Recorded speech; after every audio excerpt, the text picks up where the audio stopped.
papuri kay Yahweh, Yahweh, Yahweh. Come on, sa lahat ng oras, sa lahat ng oras, sa bawat araw, pinupuri at sinasamba. Come on, nawiman natin ang Panginoon. Ikaw ang tunay na Diyos, hari ng mga hari, tapat kailanman, hindi nagbabago. Ikaw ang tunay na Diyos, hari ng mga hari, tapat kailanman, hindi nagbabago. Si Yahweh ang ating Diyos. Come on! Patuloy nating deklarahan na siya ay Diyos sa tagapagligtas. Maawi, nagpupuri, nagdiriwang ang lahat. Papuri kay Yahweh. Come on! Yahweh, Yahweh. Tayo lumalapit sa kanyang presensya. Presensya mo, nagtutugan ang lahat. Papuri kay Yahweh. Yahweh, Yahweh. Awitin natin sa lahat ng oras. Sa lahat ng oras, sa bawat araw. Pinupuri at sinasamba. Pinupuri at sinasamba. Ikaw ang tunay na Diyos, hari ng mga hari, tapat kailanman, hindi nagbabago. Ikaw ang tunay na Diyos, hari ng mga hari, tapat kailanman, hindi nagbabago. Si Yahweh ang ating Diyos. Hallelujah! Patuloy na hindi siya nagbabago sa ating mga buhay. Umaawi, nagpupuri, nagdiriwang ang lahat. Papuri kay Yahweh! Sigaw mo! Yahweh, Yahweh. Lumalapit sa presensya mo, nagpupugan ang lahat. Papuri kay Yahweh. Sayaw malakas sa tinig! Yahweh, sa lahat ng oras, sa bawat araw, pinupuri at sinasamba. Pagkakas sa sing! Ikaw ang tunay na Diyos, hari ng mga hari, tapat kailanman, hindi nagbabago. Ikaw ang tunay na Diyos, hari ng mga hari, tapat kailanman, hindi nagbabago. Si Yahweh ang ating Diyos. Hallelujah! Hindi siya nagbabago kailanman, hindi niya tayo iiwan, hindi pababayaan. Amen! Hallelujah! Deklarahan natin ang pagpapalang ibinibuhos ng Panginoon. Hallelujah! Sabay-sabay nating awitin. Pagpapala'y bumubuhos na. Yahweh, Yahweh, sa ngalan niya'y may kagalingan. Yahweh, Yahweh, sa Kanya'y may tagumpay. Yahweh, Yahweh, sigaw ng lahat ng nilalang. Yahweh, Yahweh, pagpapala'y bumubuhos na. Yahweh, Yahweh, sa ngalan niya'y may kagalingan. Yahweh, Yahweh, sa Kanya'y may tagumpay. Yahweh, come on, isigaw natin! Isigaw ng lahat ng nilalang. Yahweh, Yahweh, come on, church, sing! Ikaw ang tunay na Diyos, hari ng mga hari, tapat kailanman, hindi nagbabago. Ikaw ang tunay na Diyos, hari ng mga hari, tapat kailanman,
Salamat sa iyong presensya.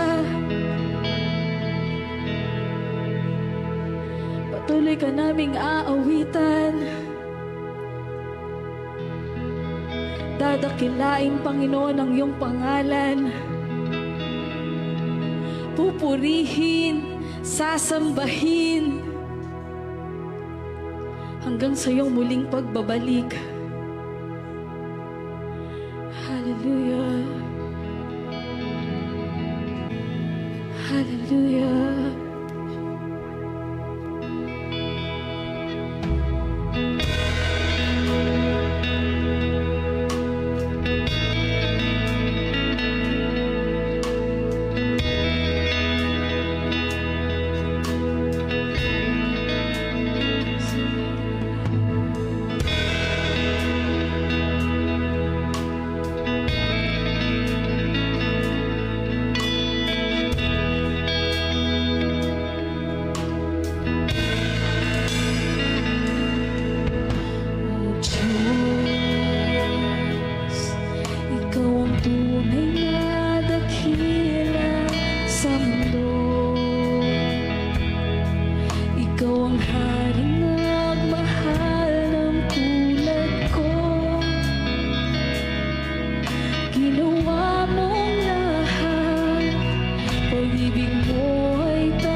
Amen. Let's all be filled in the presence of the Lord. Hallelujah. Let's all pray.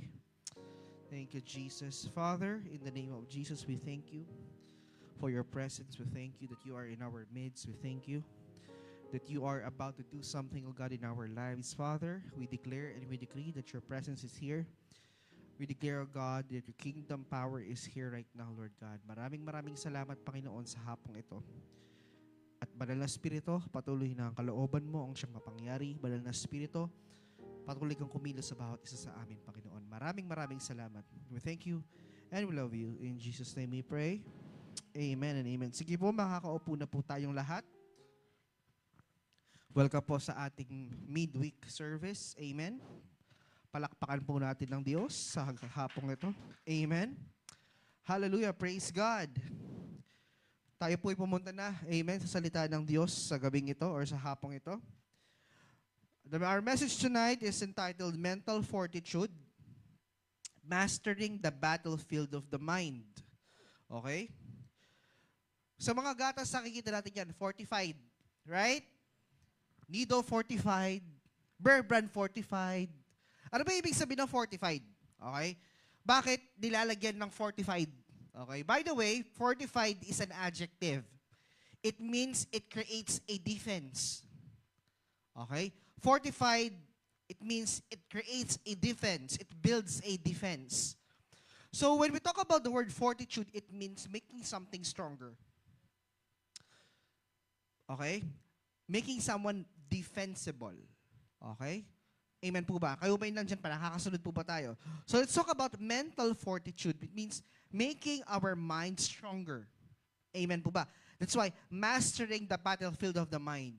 Amen. In this life, as kingdom citizens, our battle is not by flesh and blood. That's what the Bible says, right? The battle of every believer requires a strategy. Can you hear an amen? So, when you are in the battlefield, enable for you to be able to get an advantage, you should be strategic. Your movement should be calculated. Your decision should be calculated. You know where to go. Amen? Kumbaga sa chess, because chess is a battle of mind, right? Mind battle ang chess. So sa chess, every move counts. Kailangan wala kang tira na nasasayang. Enable for you to win. Amen? Kayo ba'y nandyan pa?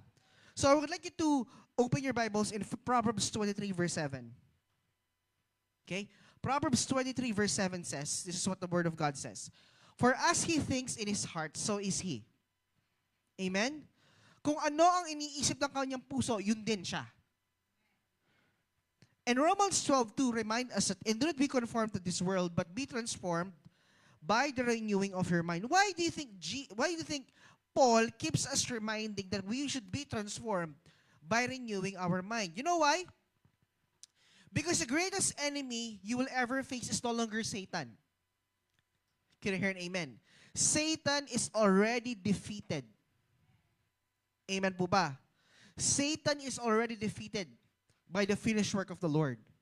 Not even circumstances is your greatest enemy. Not even people. It is your weak mind.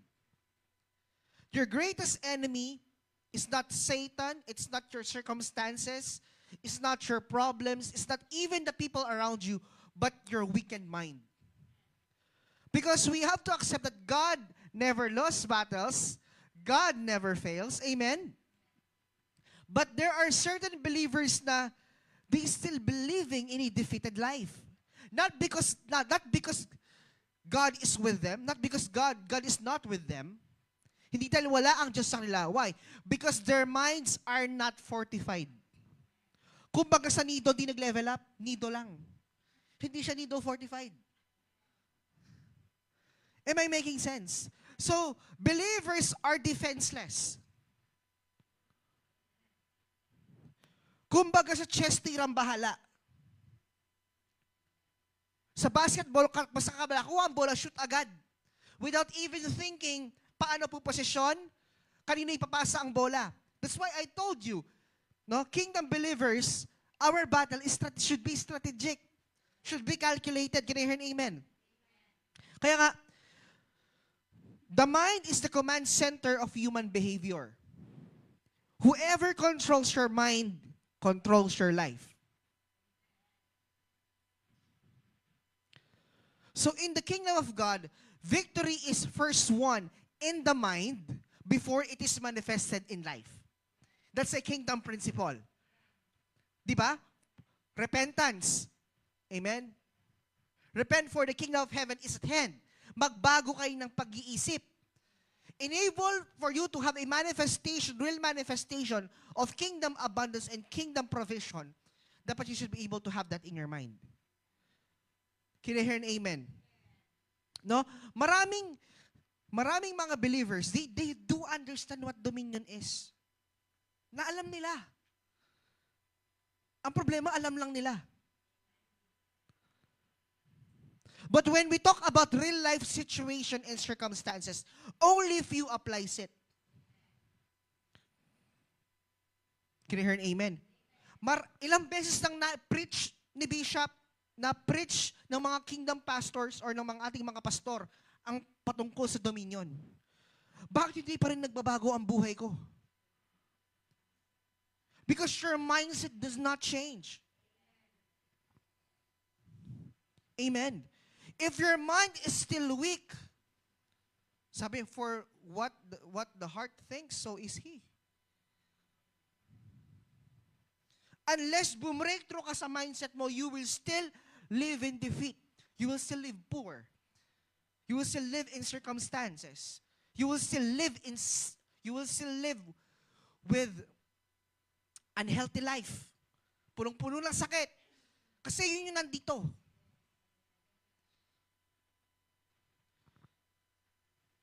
Kayo ba nandyan pa mga kapatid? So sabi dito, the victory is first won in the mind. That's why before Pacquiao faced the enemy, ano sabi niya? I know I will win. Visualize yun yung victory niya. Hindi pa siya sumasampa sa ring. Amen po ba? Ganun kahalaga ang mindset. Kayo ba nandiyan pa mga kapatid? I want to talk about point number 1. Okay? Talk about mental fortitude, mastering the battlefield. Point number 1. The mind is the primary battlefield. 2 Corinthians 10:3 verse 5. For though we walk in flesh, we do not war according to the flesh, bringing every thought into captivity to the obedience of Christ.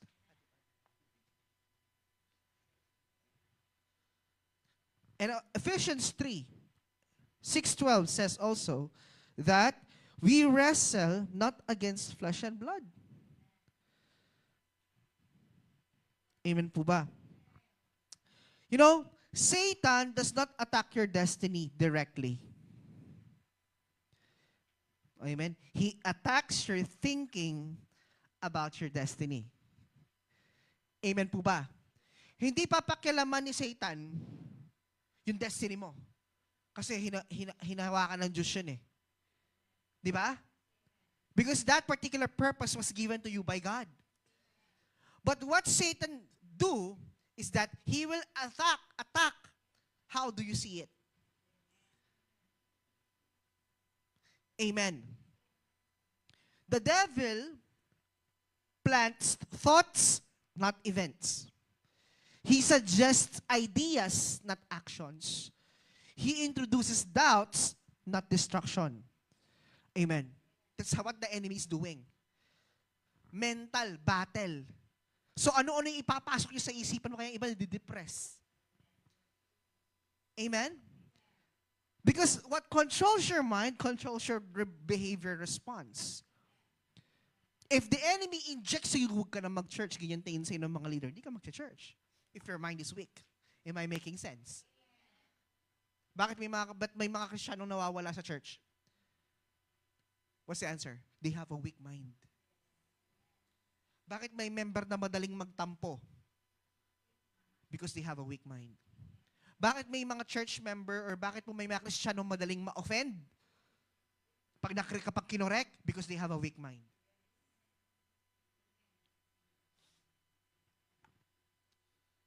And those weak mind, therefore, they are what? Lukewarm.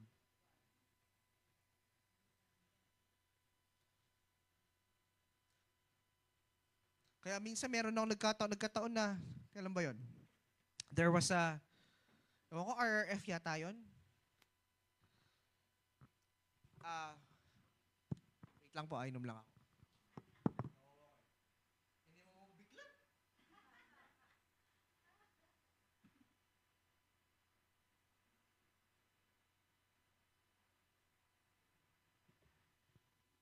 So remember this. Meron, I no longer remember this, pero meron akong sabi na, alam niyo may umaway sa rapture. Bakit po? Madali kayo ma-offend.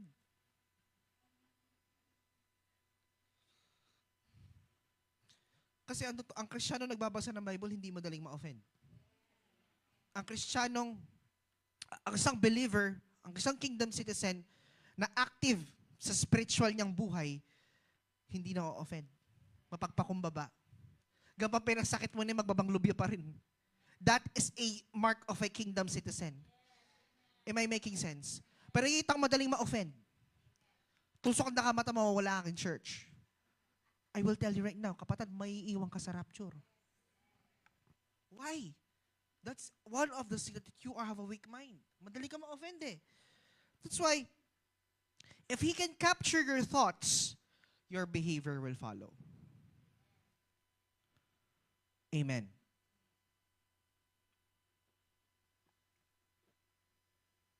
I already mentioned this, that mental fortitude means refusing unauthorized thoughts access to your mind. I told you that you have the ability to control what comes in and what comes out. So kapag na-depress ka, kasalanan mo.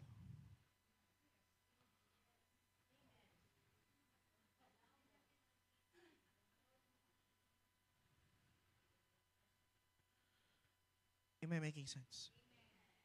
If you became anxious, kasalanan mo. Uy, mental health po, huwag niyong masyadong inaaning mental health. Kapatid, you have the control.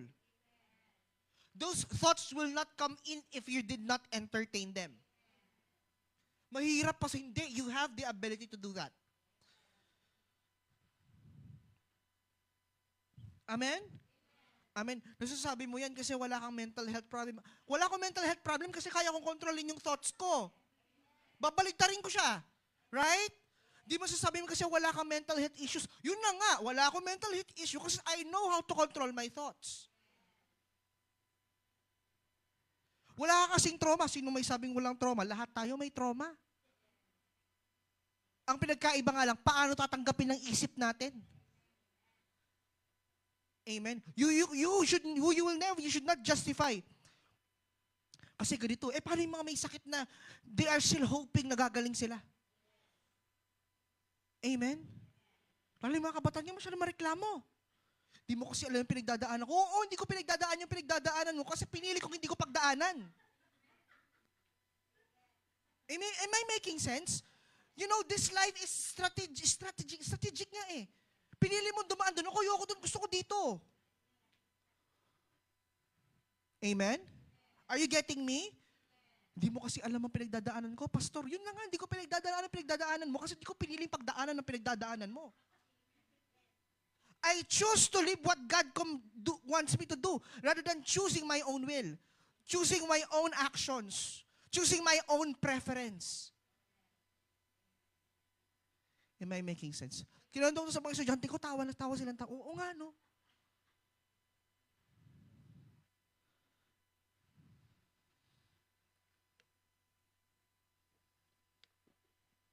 Nakakasunod po ba tayo? So, mental fortitude means refusing unauthorized thoughts. You have the power, you have dominion. You have the authority to reject and to accept. Bakit mo may kakayahan ka mag-reject and mag-accept? Kasi kapatid, sa lahat ng nilalang ng Diyos, ikaw ang nakakapag-desisyon.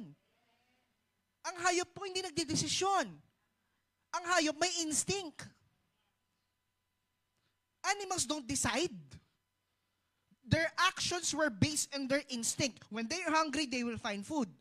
When their children or when their offspring are in danger, they will protect them. That's an instinct.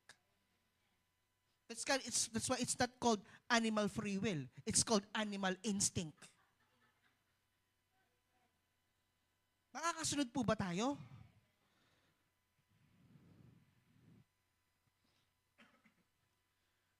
So the mind is a primary battlefield. Every day, we choose what comes in and what comes out. At kung anong thoughts ang pumasok sa isip mo, that will govern your behavior and that will govern your life. Why do certain people have this kind of attitude hanggang ngayon dala-dala nila? Because they are still entrapped in that kind of attitude. Amen po ba? And you know, Satan will always go with your weak spots. Amen? If hindi kanya matira doon sa pagbabasa mo ng Bible, sa ibang area kanya ng buhay titirahin. He will always attack to you with your weak spots. Amen po ba? Point number 2. Weak thinking produces weak living. Exactly. Proverbs 4:23, keep your heart with all diligence, for out of it spring the issues of life. Out of it springs what? The issues of life. Matthew 12:34, out of the abundance of the heart, the mouth speaks. Your life always moves in the direction of your dominant thoughts. Kung ano yung mas malakas, kapatid, yun ang mag-govern. That's why fearful thoughts produces fearful decisions. Inferior thinking produces limited results. Confused mind, it talks about inconsistent life. Kaya nga pa kapatid, na napapakinggan nyo yung mga testimony, yun yung mga kapatid na talagang all out. They are not afraid of what will be the result. Amen? All in. Amen. Meron akong nabalitaan. Mga graduate, takot mag-apply ng trabaho kasi takot silang magtrabaho. Tingnan mo naman. Nag-aral ng 4 na taon, tapos takot silang magtrabaho.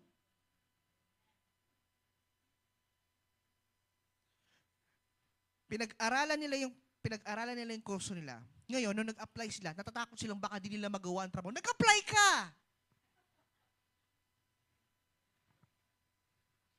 Hello? Magti-teacher ka, tapos takot kang magturo.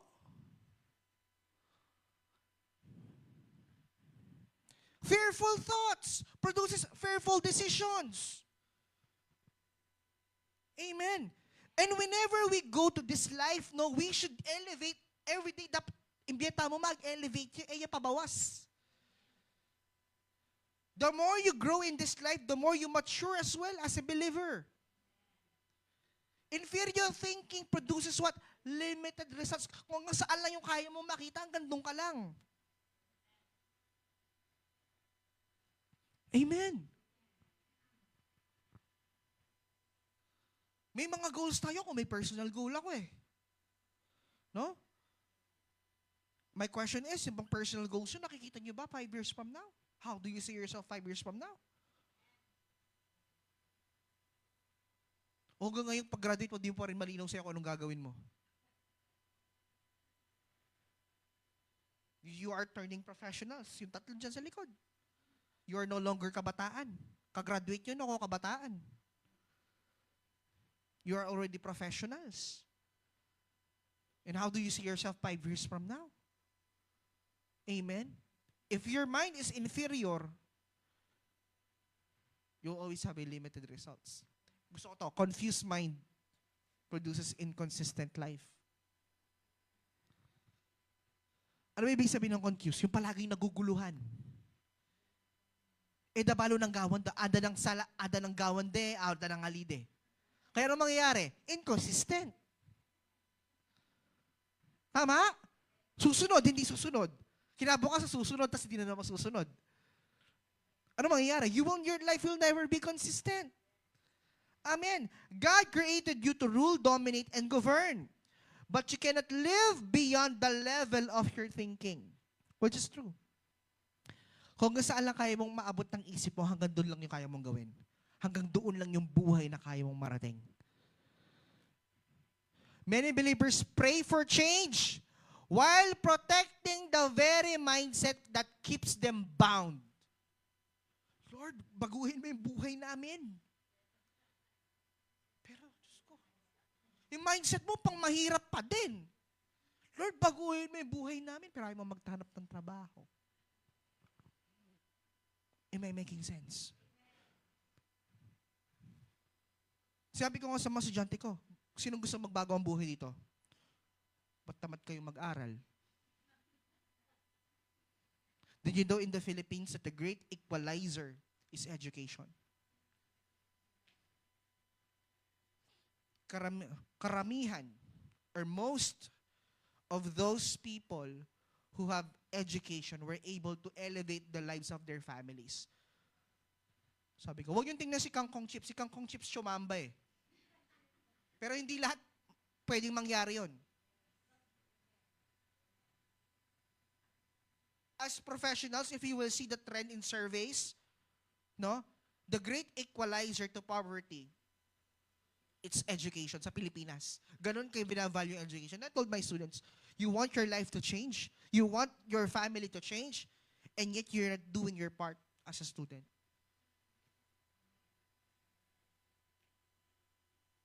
Many believers pray for change. Gusto ko na pong maglingkod sa Panginoon, pero may iutos si pastora, di masunod-sunod. Ha? No? Gusto po Lord, may gawin ka sa buhay ko, pero Sunday service, alam na alam mong may problema ka kasi wala ka. Di ba? Ako personally, kilalang-kilala ko yung mga leaders at saka yung members eh. Balo pa siya yung pagdalanan, Alayakin Church. Dalawang bagay yun. It's either problema sa pera o may sakit siya. Yun lang yun. Tama? Pero bakit yung pati mga walang pamasahe nakakapunta?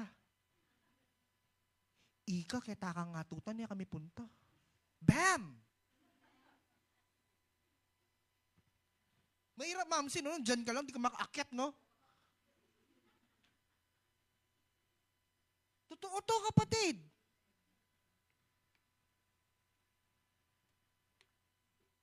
Bakit kami ni Pastor kinikip namin sa town proper ng church? Because we want the location of the church or the sanctuary to be accessible for transportation. Para kahit paglabas mo dyan, punong-puno ng kung pupunta ng Cabiao, labas ka lang ng kanto, may bus. Labas ka ng kanto, may tricycle. Maglakad ka lang doon sa palengke, malapit sa mall. Malapit sa grocery, malapit sa munisipyo, malapit sa ospital. Kasi di ka makakapunta. Ang saya, di ba? And you know what? Weak minds always have excuses. Amen. If we are praying for change, change the way you think. Nakakasunod po ba tayo? Point number 3.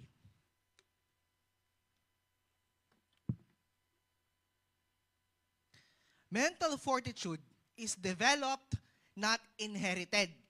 Hindi mamamana ni Levi yung mindset ko. At hindi ko namana kay Pastora yung mindset niya. Hindi ko namana kay Pastor Freddy yung mindset niya. The mindset that each and every one of us have were developed, they were not inherited. Why? Because when we were not yet believers, we have a weak mind. Nung di pa tayo nakakilala sa Panginoon, ano-ano yung mga nasa isipan natin. Tama po ba? But they were developed all throughout our journey as we go through and follow the Lord. Amen. Kaya sabi ng Joshua 1:8, this book of the law shall not depart from your mouth, but shall meditate it day and night. Psalms 1:2 verse 3 says, his delight in the law of the Lord, he shall be like a tree planted by rivers of water. Kapatid, meditation is not repetition. It is a mental occupation.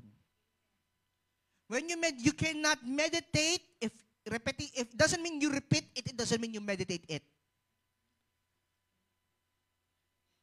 Bakit? Balo tayo ng John 1:8.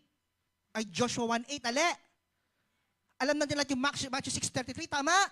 Pero di lahat sumusunod.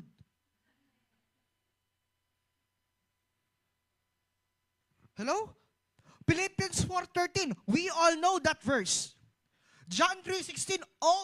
We all know that verse. Everyone knew that verse. But not everyone obeys it and not everyone believes it. Why? Because it doesn't mean you repeated reading it. It doesn't mean it's a meditation already. It should be a mental occupation. Kumbaga, if it is a mental occupation, it has an understanding. And that understanding produces wisdom in your living. Sabi ito, whatever occupies your mind will eventually shape your character. That's why it's called mental occupation. It shapes your mind. That's meditation. Ang meditation, binabago ka. Kapatid, hindi ka babaguhin ng pagbabasa. Yung mahirap na, hindi ka pa nagbabasa. Palagi ako may sundot, no?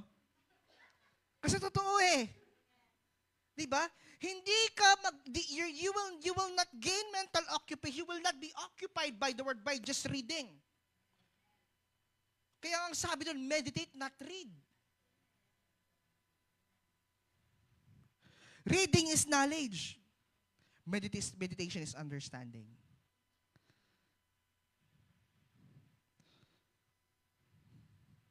Alam mo lang yung verse, okay, pero di mo siya naintindihan.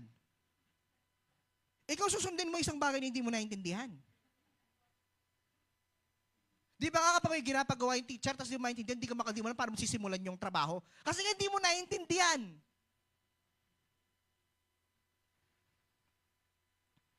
Amen.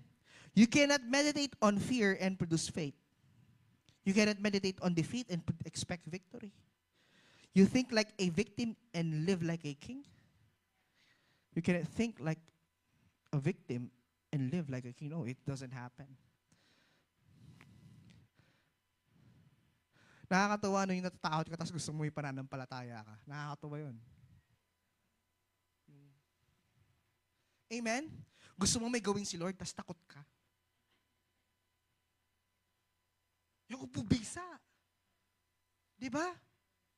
Gusto mo ng, gift of faith. Are you familiar with the gift of faith in the Bible? Gift of faith, panagsalita. Yung pananampalataya, grabe. No? Ilang character sa Bible lang yung sinabihan ni Jesus na great is thy faith. Amen? Una-una yung Roman centurion. Great faith. Amen. That's one. Pero di lahat meron ganun. They want great faith but they live in fear. They want greater ministry but they live in fear. Amen.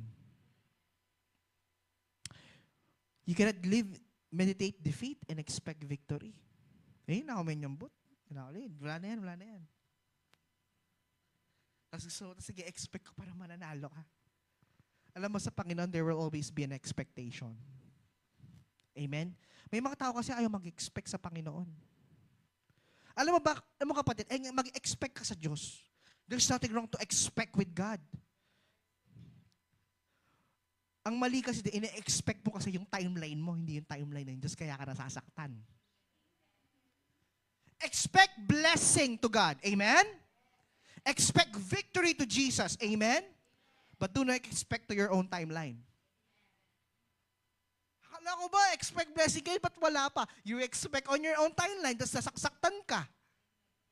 When you expect to God, expect to God's timeline, expect to God's victory, expect to God's blessing. When you trust God, trust God's timeline at the same time. Amen? There is healing in Jesus. Amen? Amen? Then expect God's timeline.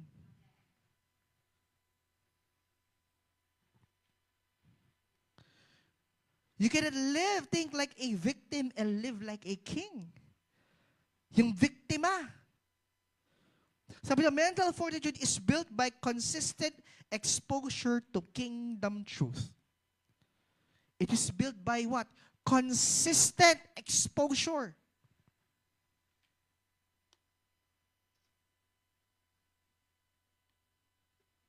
Amen. Iba na si kingdom truth. The truth has been revealed to us already. Amen. Even science cannot argue to what the Bible is saying. Why? Because there is no archaeological discovery that contradicts the Bible. Wala pa silang mahanap. One archaeological story that contradicts the Bible. Okay? Ang sabi nung estudyante ko, Sir, di ba po gawa po ng tao yung Bible? Ba't ko po siya pinaniniwalaan?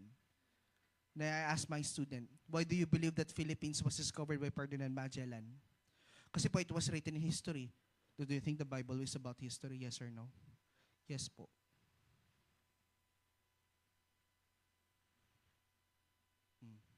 Then there's also, meron pa nagtanong, sabi ng ganun.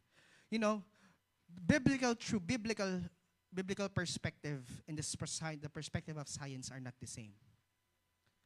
Ano di ibig sabihin ng science? Science is a branch of knowledge that deals with facts systematically arranged by laws and principles that to discover the general truth. Science still in the process of discovering.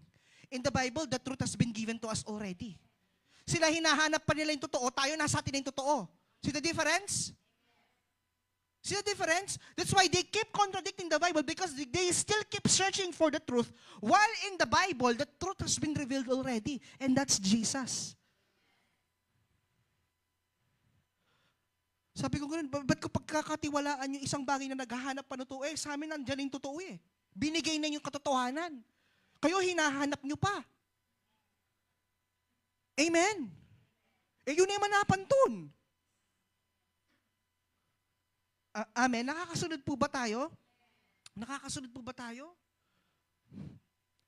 And we know that science supports the existence of God. People are just ignorant. Amen? If you will study eschatology, church history, yung ipagtatagni-tagni nyo yung timeline, you know what the Bible is telling, wala pang nakaka-contradict. Marami lang assumptions. Marami lang, kaya nagkakaaway-away kasi may kanya-kanyang interpretation. Amen. Kakasunod po ba tayo? Point number 4. Renewal of the mind produces transformation. Ayan ang sinasabi. Romans 12, verse 2. Be transformed by the renewing of your mind.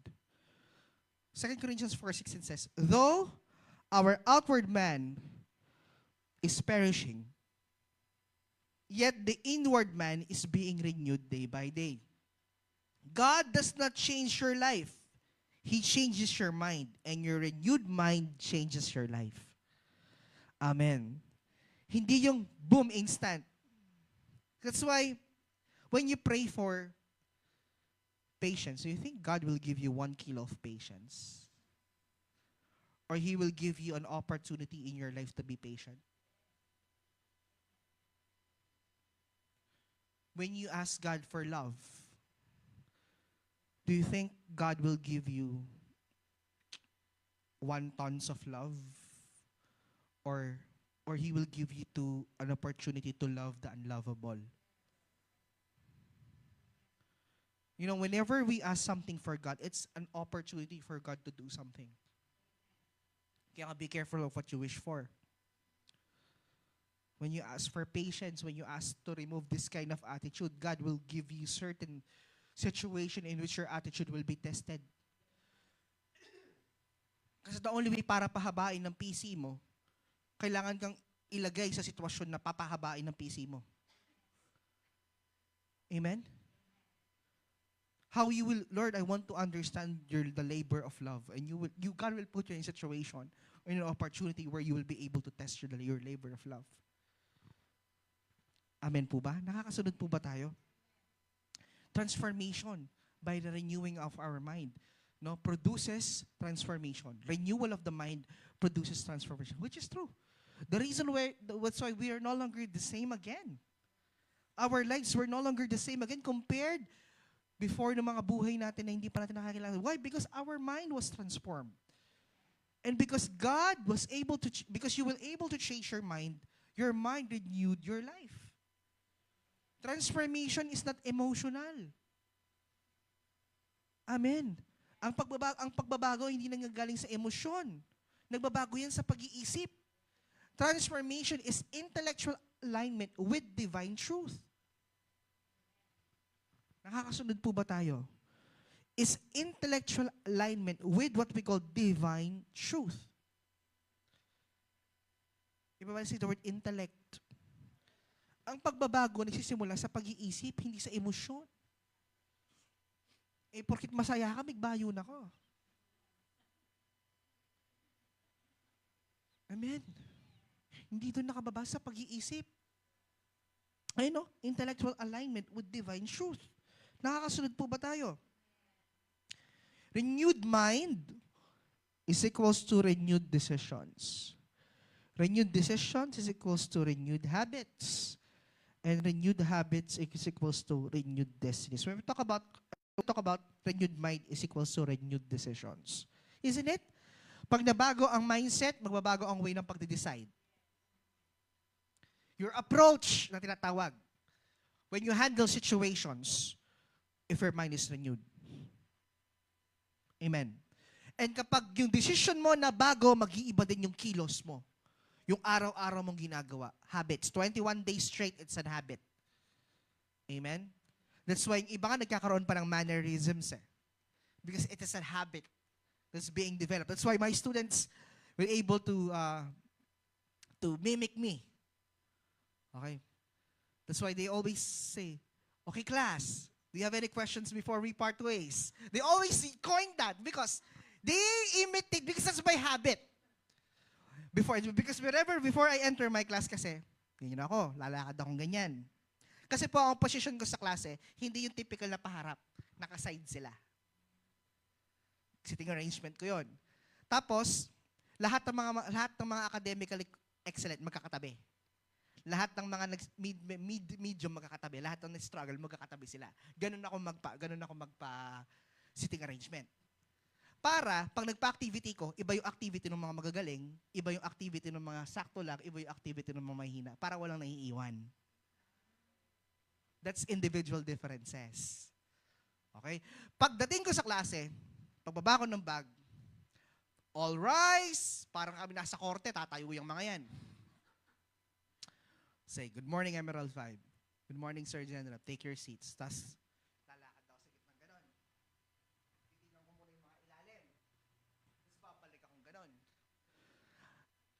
Kapag nasa klase ko, talpak ng sapatos ko, maririnig mo sa sobrang tahimik.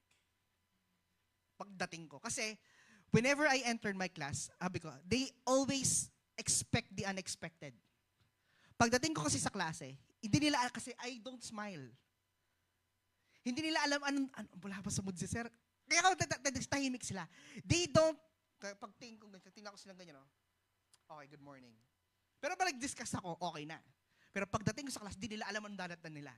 They don't know if I am happy or not. Kasi po pa siya masaya ako maggulula. Magano ng mga kabataan. So, that's my habit. That's why kapag nag-joke kami ng mga estudyante ko, di kinagaya nila ako. Because it becomes my habit. At saka yung mga mannerisms ko, parang nagdidiscuss ako. Okay, questions. So, gagayahin nila akong gano'n. Ala akong kutangan ng mga yan. Tapos yung linya ko na, ang nahuli ko mga opya, susumpa ko ng 7 years sa grade 9. Grade 7 yung anak ko, grade 9 ka pa din. Ginagano. Oo. Ginagano ko yung mga susunod. Ang nahuli kong mga opya, pwedeng mga opya, wag papahuli. Yung mga estudyante ko. Ang mahuli ko mga opya, susumpa ko ng 7 years sa grade 9. Amen? Kaya nga, masasabi nila whenever they come into my class, my class is so different. It's not the typical class that they are attending. Because everyday bago, may bago. That's a habit. Amen? Habit yun ang mag-church. At kapag habit mo yung isang bagay, kapag inalis siya sa'yo, parang hindi kumpleto ang buhay mo pag wala siya. That's a habit. At dahil hindi kumpleto ang buhay mo pag wala yung habit na yun, no, it all still affects your destiny. Amen? Going to church is a habit. Reading the Bible is a habit. Praying is a habit. Amen? RRF is habit. By the way, sa RRF namin, mag-i-exhort na. Sabi ko, gano'n, wag niyo po kung walang mang-i-in dyan sa schedule, ha? Sabi ko, gano'n. Mangunguna si Tito Romy, pangilinan, sa exhortation. Tapos magsischedule na ako, maililangan eh. Wala si Papsi kahapon. Oh. Oh. Kasi po, talagang nakangiti lang sila. Oy, kung wala po yung mag-i-exhort, ha? Kung wala po yung mag-i-exhort, yung susunod po mag-ready. Dapat ready po yung kasunod kasi po hindi po masayang yung pin-repair.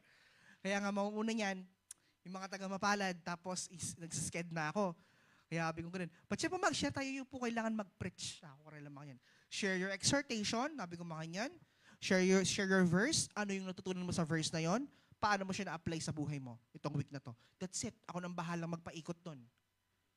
Ganun naman nagsisimula eh. Ganun kami mag-sharing. Ganun lang kami mag-sharing.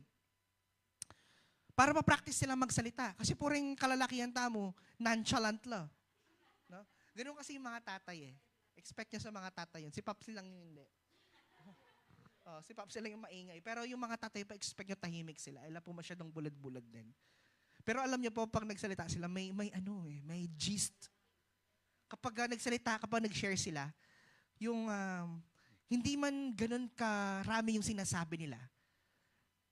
Very fruitful gist.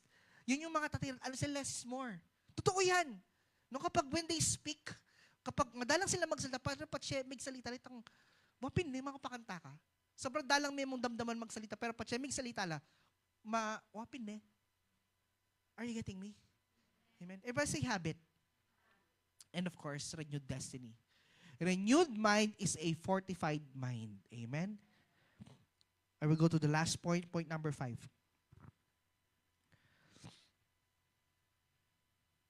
Christ's mind is the model for fortitude.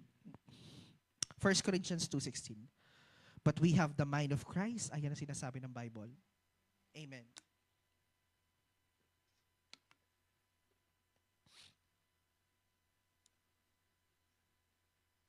Philippians 2:5. Let this mind be in you, which was also in Christ Jesus. This is the best thing about fortified mind or fortitude mind is our model is our Lord Jesus Christ. The mind of Christ, focused on purpose. Amen? Unshaken by pressure. Amen? Governed by truth and not emotion. Tama po ba? Jesus was focused on His purpose. Is to save humanity, to preach the kingdom of God and save humanity. That was His purpose. Amen? To preach the kingdom gospel and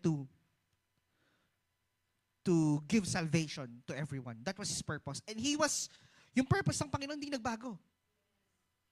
Amen? He was so focused and He was unshaken by pride. Hindi siya nagbago ng isip. And even His life, yung buhay niya ang kapalit, He was never shaken by the pressure. He was beaten up, no? He was crucified, no? He was mocked, He was persecuted, but His faith was unshaken. And at the end of the day, why was that He was unshaken? Because He was governed by truth and not by his emotion. Dumating pa nga sa certain point, di ba nanalangin siya sa Garden of Gethsemane? Kung pwede mong alisin. Ama, kung pwede.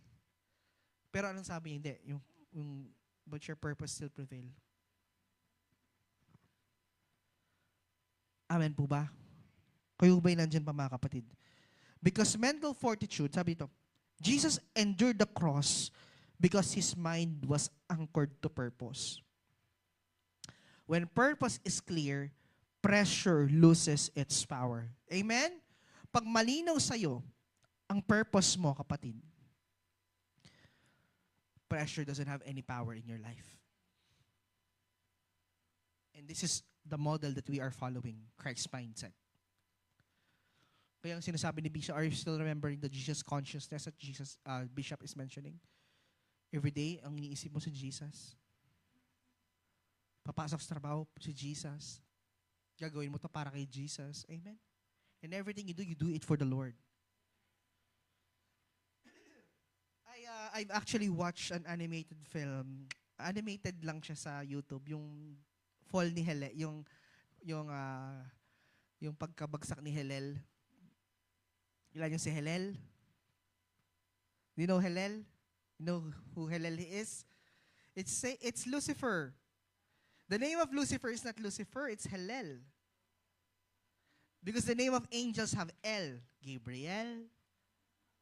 Okay. Michael. Okay. The name of Lucifer is Helel. Okay? No? Pinanood ko yung ang ganda ng pagkaka-interpret. And although it was not talaga gano'n yung nangyari, pero nakita mo dun yung sakit na naramdaman ni Jesus nung he asked Satan to, or Lucifer to repent. And Satan did not repent. Because I do believe that in that particular scenario, I think God also gives Lucifer chance to repent. The same way tayo. But he did not. So from Helel, he became Satan, deceiver, destroyer. Amen? You know why, this is what David Hernandez mentioned. You know why Satan rebelled? Aside from the throning, why he would once dethrone God? Because he was jealous. Because Satan was not created in the image and likeness of God. He was an angelic being. He was the most beautiful angel, but the problem is, he was not given an authority and dominion.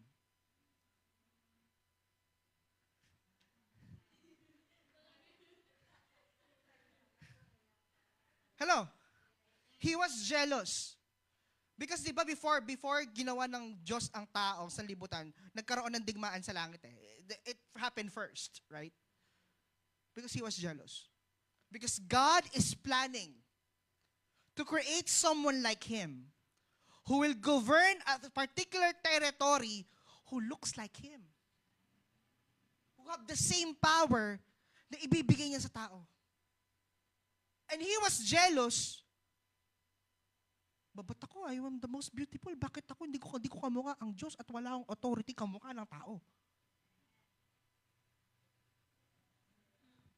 And you know, when Satan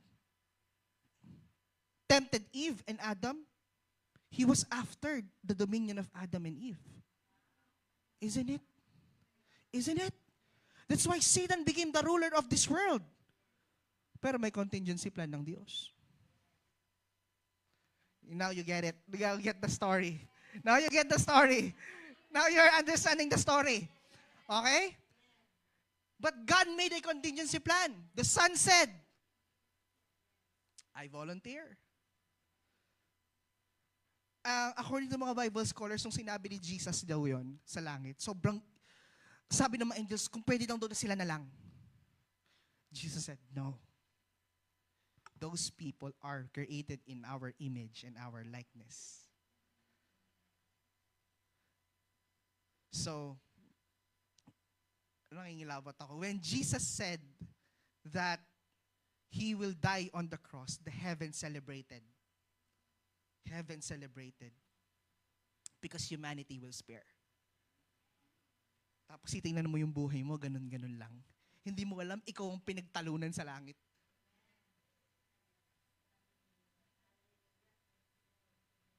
And then you always look down to yourself, how precious you are in the sight of God. And that's why when Jesus was hung on the cross, the heavenly beings are ready to attack. Grabe yung iyak ng mga heavenly beings. They want to destroy humanity. But Jesus said, no. No. Kaya nga pag iisipin mo pala, magkakasala ka pa ba? Amen? Amen? Are you getting me? Ganon ang nangyari, kapatid, dahil sa atin.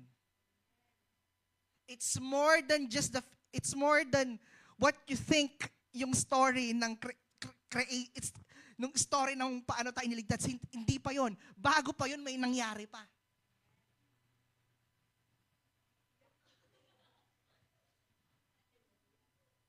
Now you understand. Now you understand. Now you get it, right? Now you appreciate more what the finished word of Jesus Christ did for us.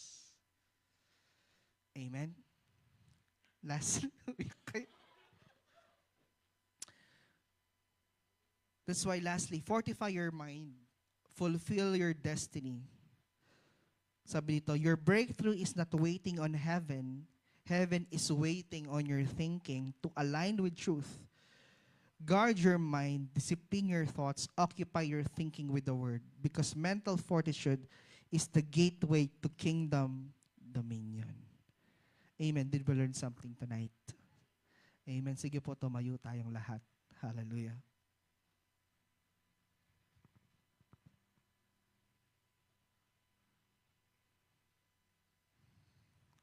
Hallelujah.